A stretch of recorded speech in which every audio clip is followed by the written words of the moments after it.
레디 고! 영화는 만들어지는 과정에서 생각보다 많은 부분들이 수정되고 바뀝니다. 대본이 왜 이래? 전쟁 영웅이 공장 감독관이 됐다가 갑자기 왜 사냥꾼이 돼?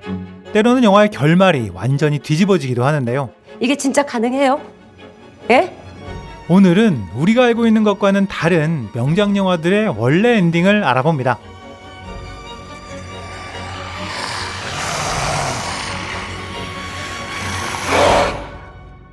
Now, sink into the floor. 첫 번째 영화는 2017년 엄청난 충격을 안겨준 화제작이죠.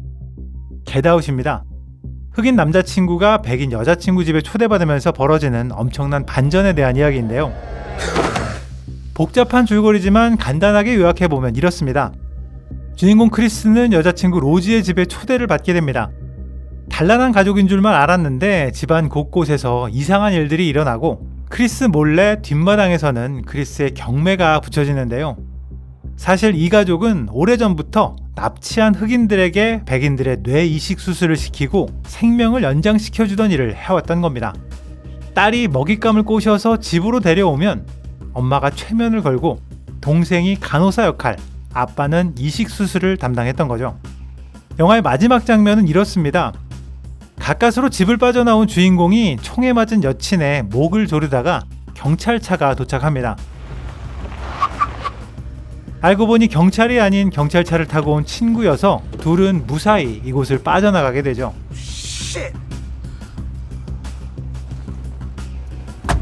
멀어져가는 경찰차와 죽어가는 여친의 모습으로 영화는 끝을 맺게 되는데요. 하지만 원래 엔딩은 달랐습니다. 여친의 목을 조르다가 경찰차가 오는 것까지는 동일하지만 친구가 아닌 진짜 경찰들이었습니다.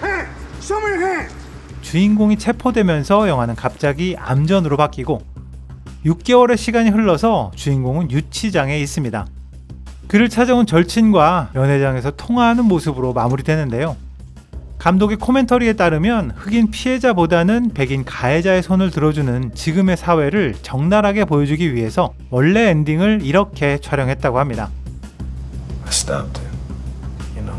하지만 좀 더 열린 결말을 위해서 지금의 엔딩으로 바꿨다고 하네요.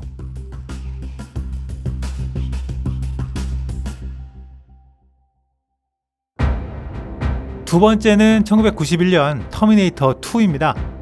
터미네이터 2편의 줄거리를 모르실 분은 없을 것 같은데요.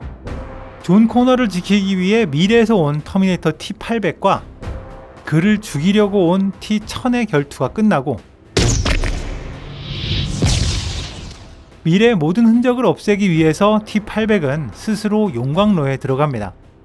이를 지켜보는 사라 코너의 눈빛에서 밤거리를 주행하는 헤드라이트 불빛으로 바뀌면서 사라 코너의 나레이션과 함께 영화는 끝나게 되죠.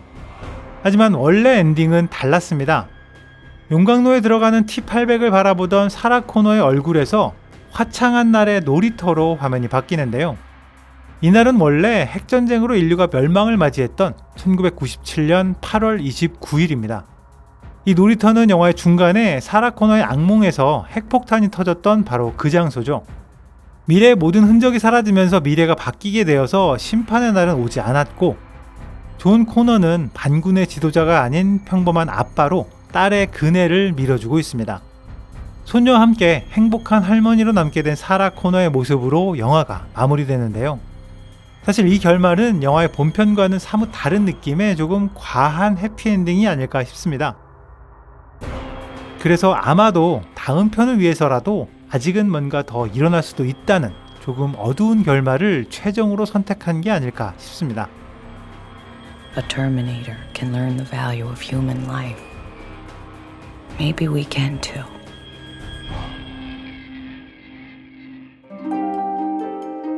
세 번째는 타이타닉입니다.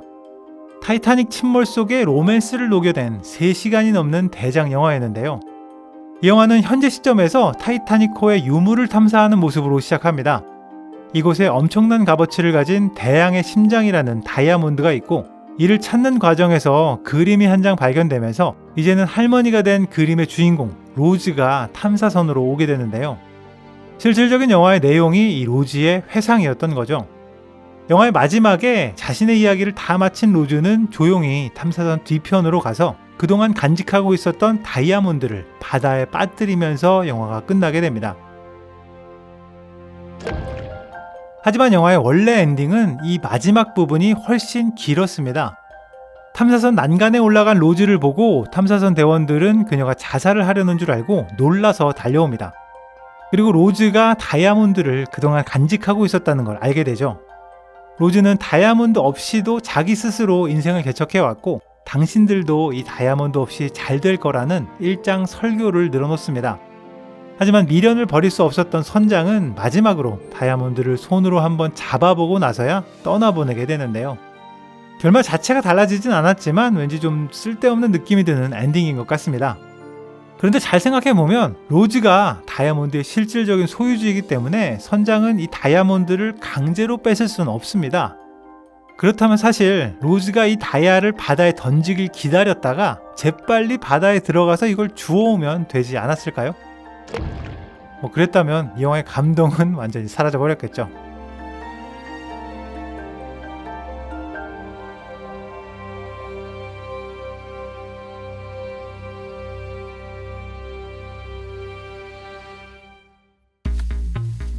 마지막은 2007년 나는 전설이다입니다.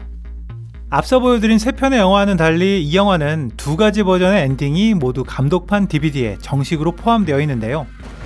극장에서 봤던 나는 전설이다의 엔딩은 이렇습니다. 좀비들의 공격에 결국 지하 실험실로 대피하게 된 주인공. 그동안 연구해오던 백신이 효과가 있다는 걸 드디어 알게 됩니다. It's working.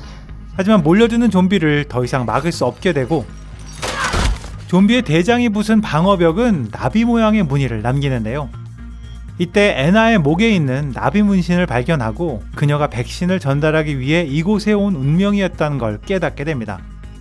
결국 백신 혈청을 애나에게 전해주고 자신은 좀비들과 함께 최후를 맞이하게 되죠.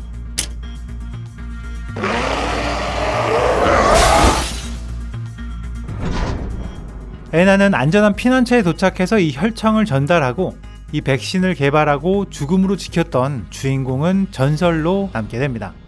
This is his legend. 또 다른 엔딩은 나비의 의미가 달라져서 완전히 새로운 결말이 만들어집니다. 방어벽을 부수던 좀비의 대장이 갑자기 유리에 나비 모양의 무늬를 그리는데요. 자신이 실험하던 좀비에 나비 문신이 있다는 걸 기억하고 좀비들이 이 실험체를 구하기 위해 자신의 집을 공격했다는 걸 깨닫게 됩니다.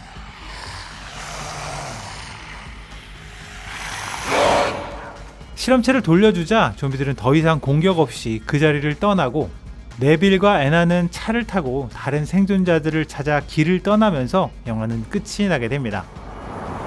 원래 주인공 네빌 박사가 백신을 발견하고 죽음으로 이를 지킴으로써 전설로 남게 되는 결말인데 이 엔딩에서는 네빌이 죽지도 않고 백신도 없이 끝나버리기 때문에 전설로 남을 이유가 없게 되죠. 나는 전설이다라는 영화의 제목을 지키기 위해서라도 주인공의 장렬한 죽음이 어쩔 수 없는 선택이었던 것 같습니다. 지금까지 빨간도깨비였습니다. I think this is why you're here.